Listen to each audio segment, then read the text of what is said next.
A lot of this isn't going to make sense to you, and I'm sorry about that. I'm just going to start at the beginning, with the house.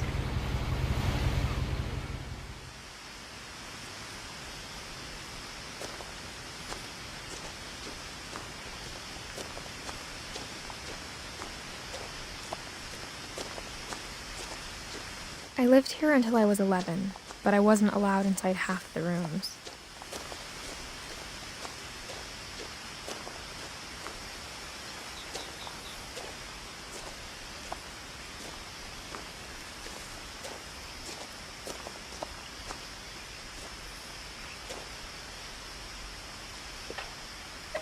Inside the mailbox were bills from 7 years ago, marked urgent, open immediately.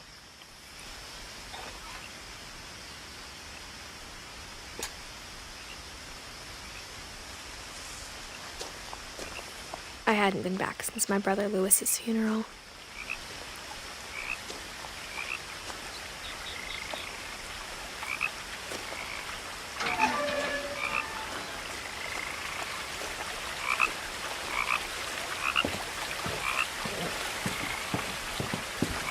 In her will, my mother left me a key, but didn't tell me what it unlocked.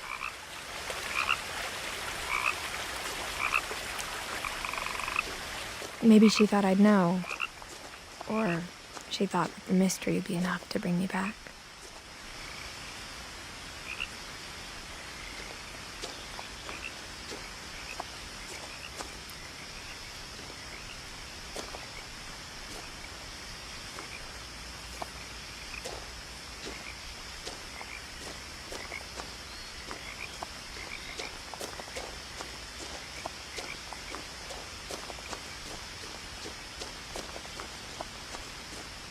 No one had driven this way in a long time, but I saw a few hoof prints.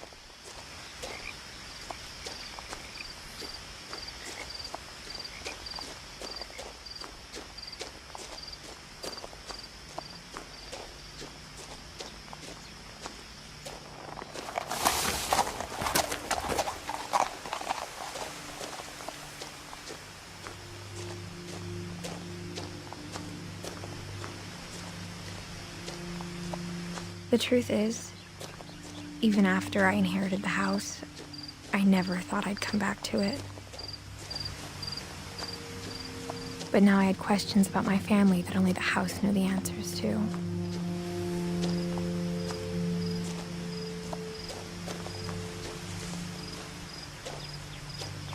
The house was exactly like I remembered it, the way I'd been dreaming about it.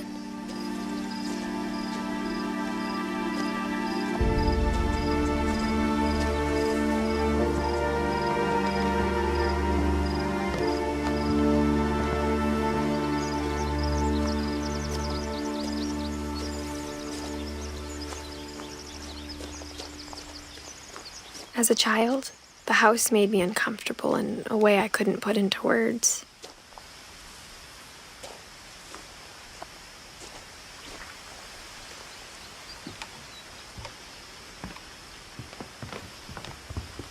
Now, as a 17-year-old, I knew exactly what those words were.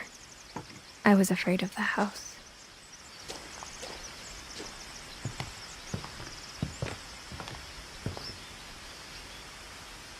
I hoped the key might unlock the front door. It didn't.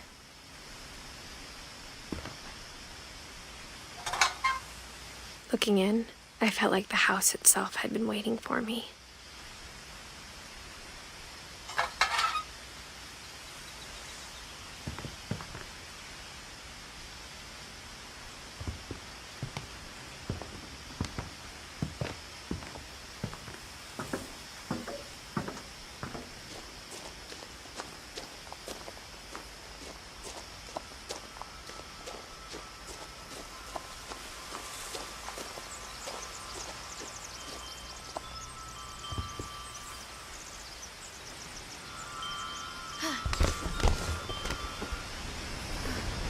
Crawling through the doggy door used to be a lot easier when I was 11.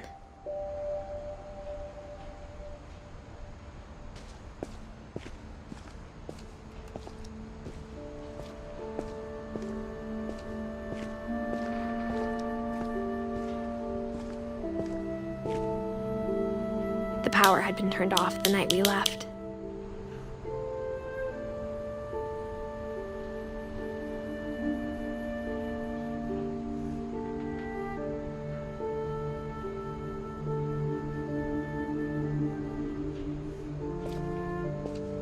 For the first time in years, I felt like I was home.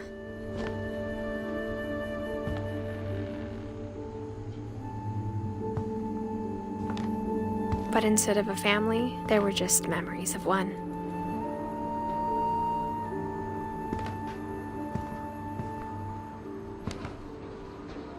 Like how after Louis started working at the cannery, we all got sick of eating salmon. Except our cat, Molly.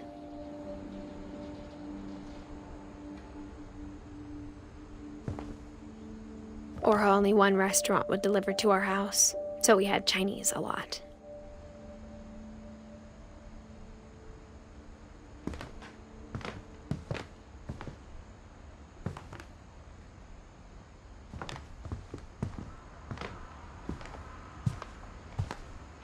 The table was still a wreck from the night we left.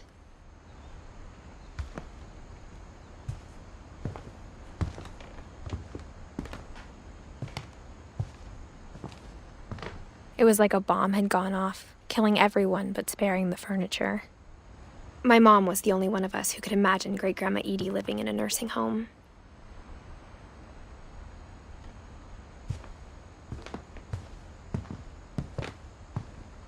Nothing in the house looked abnormal. There was just too much of it, like a smile with too many teeth. Even the fireplace had a story. Edie told me the bricks came from the original house, after it sank.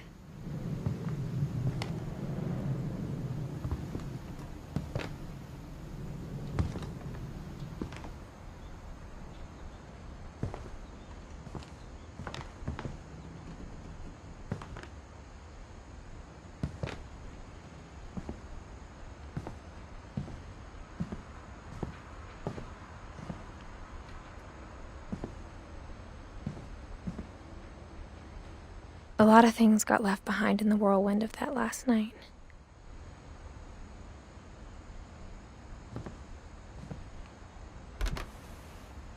Edie told me once that every Finch who ever lived is buried somewhere in the library.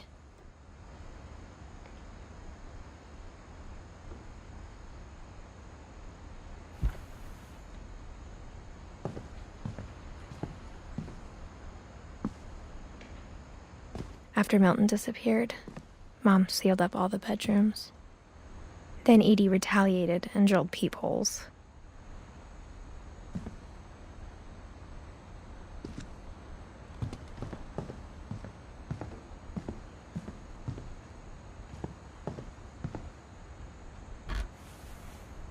The last time I was in Edith Sr.'s room, I was 10 and she was painting my portrait.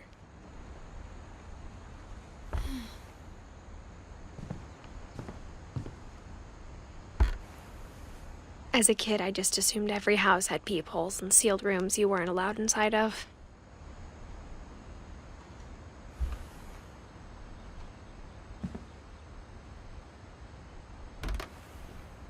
My Grandpa Sam spent 7 years sharing a room with his dead brother, Calvin.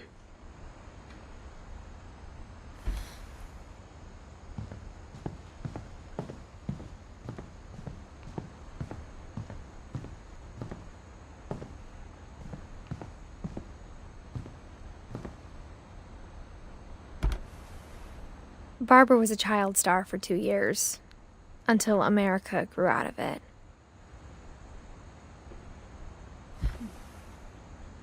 Edie's father, Odin, built the original house.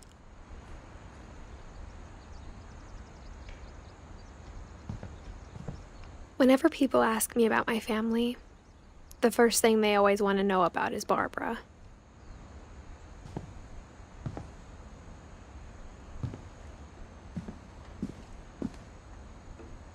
Mom must have locked the third-floor stairs on the night we left.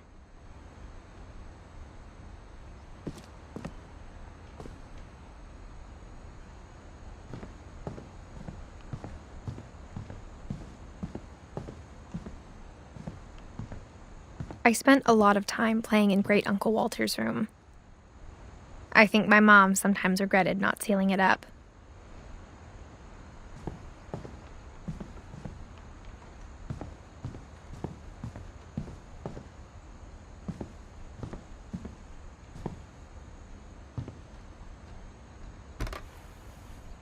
Molly always seemed like a girl I could imagine being friends with, if she hadn't died in 1947.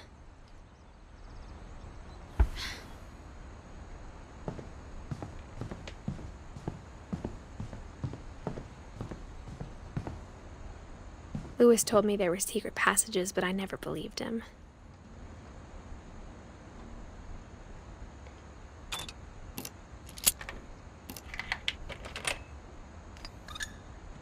Turns out, my mom was really good at keeping secrets. Now it was time to find out what my mom had been afraid of.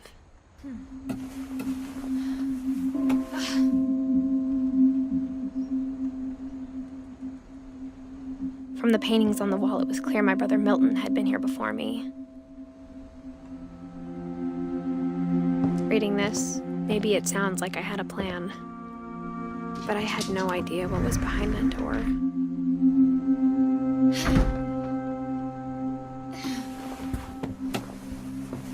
Just like I had no idea where all this was gonna lead.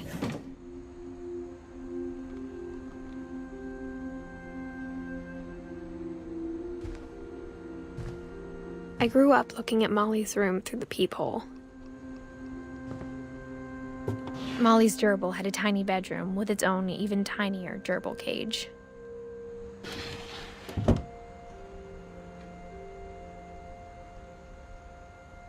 Being inside for the first time, I felt like I'd stepped behind a painting.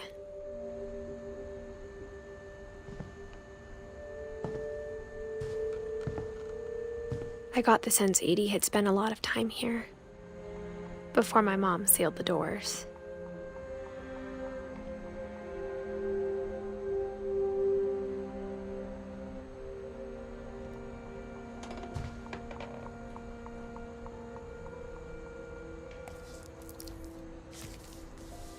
December 13th, 1947. Dear Diary, I'll be gone soon, but I wanted to tell somebody about what's gonna happen. It started when Mom sent me to bed without dinner.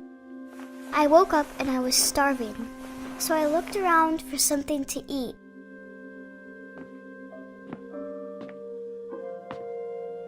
The gerbil food was dry, but I didn't mind it.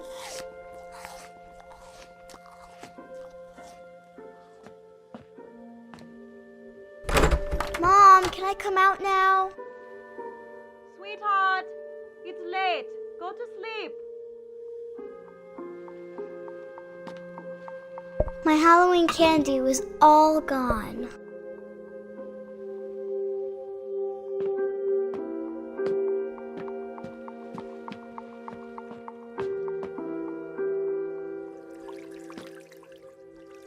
I thought about eating Christopher, but I held back.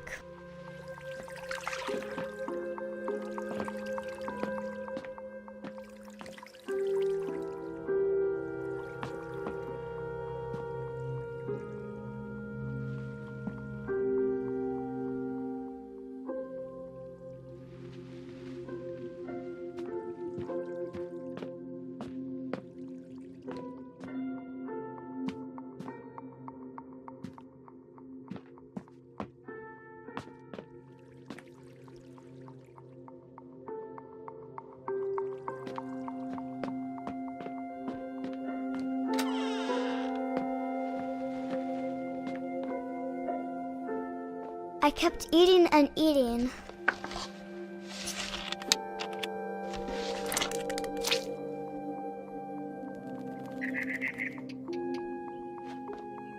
I ate a lot of things that night.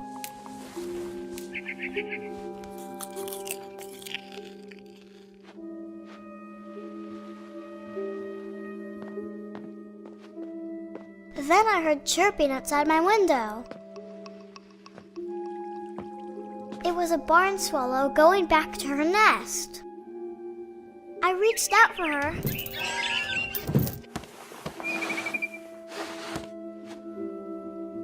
And suddenly, I was a cat.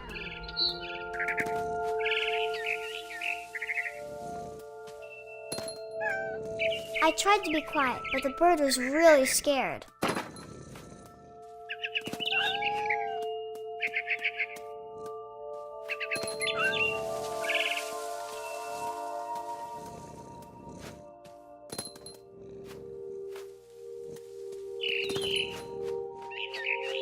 Mom and Dad didn't even look at me.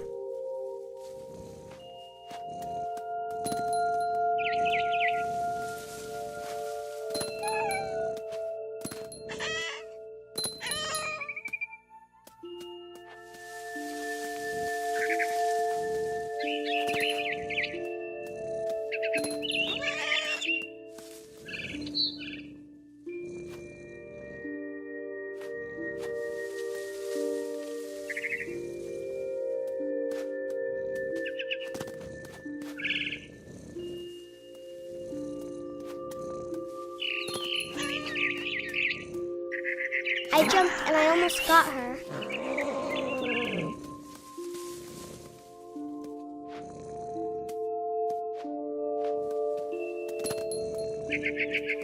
I could tell she was getting really tired.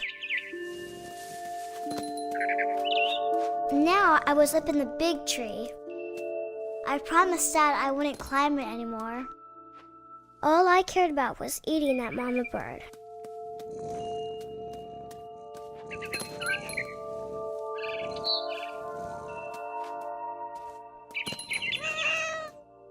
I gobbled her up. And suddenly, I was an owl. First, all I heard was the wind. Then I heard little teeth nibbling in the grass.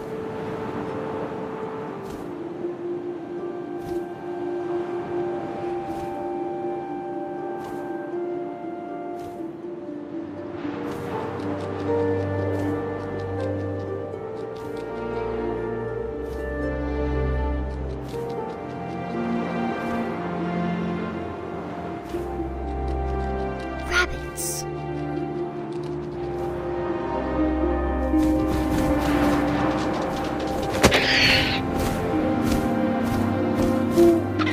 I imagined his face looking up and seeing mine through my talons.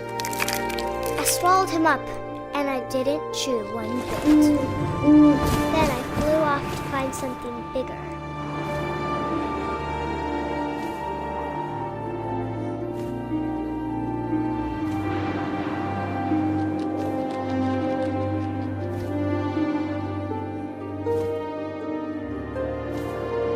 A mama rabbit.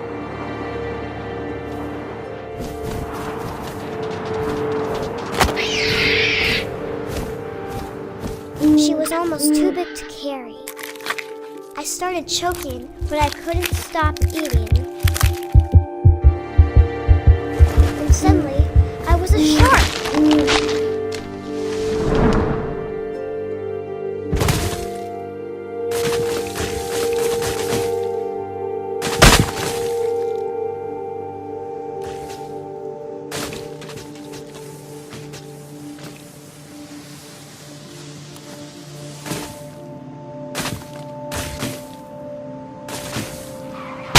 I rolled off a cliff and into the ocean. Now, I was hungrier than ever.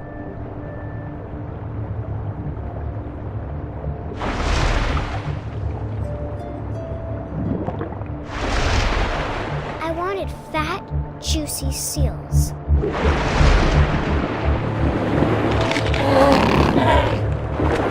straw for a flipper, and it tasted really good.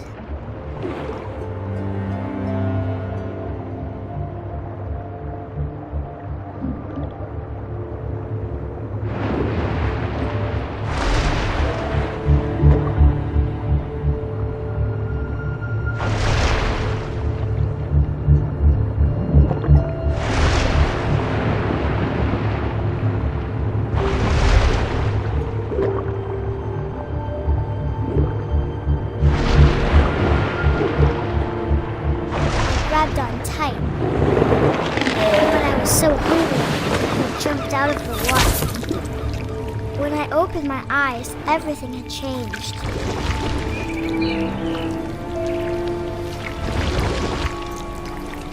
Now I was a monster, and I smelled people everywhere.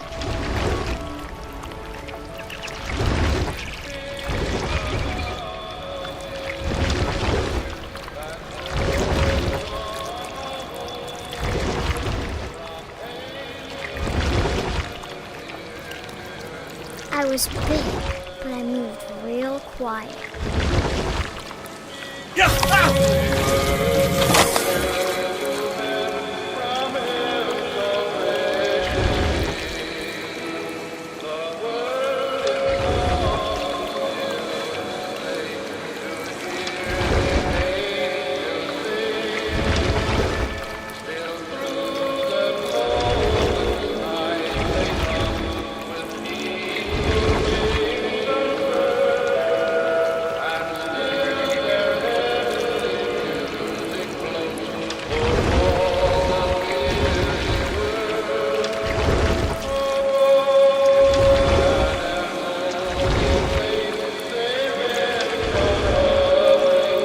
I wanted to stop, but also I didn't.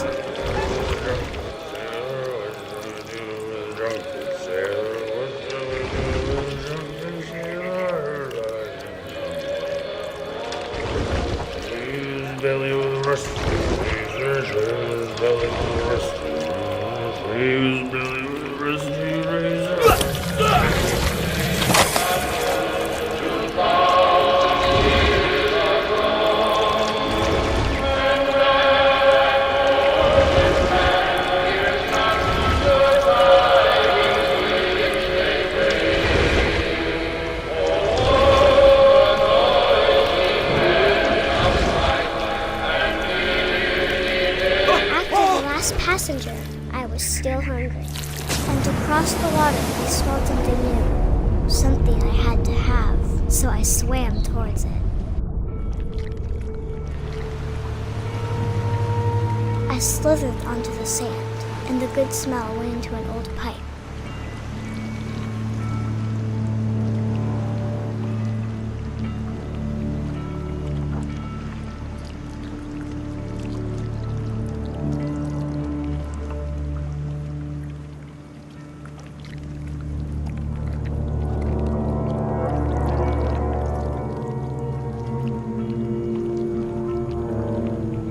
I got closer and closer.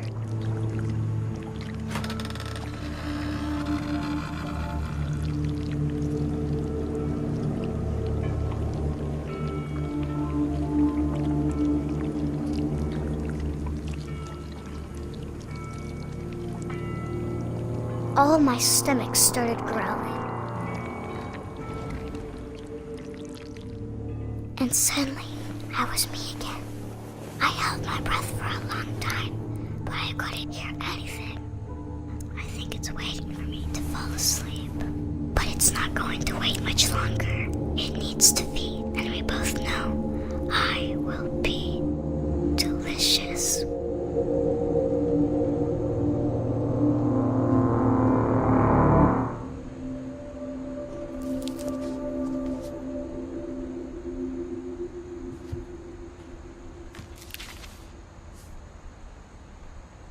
I'm not sure if I believed all of that, but I'm sure Edie would have.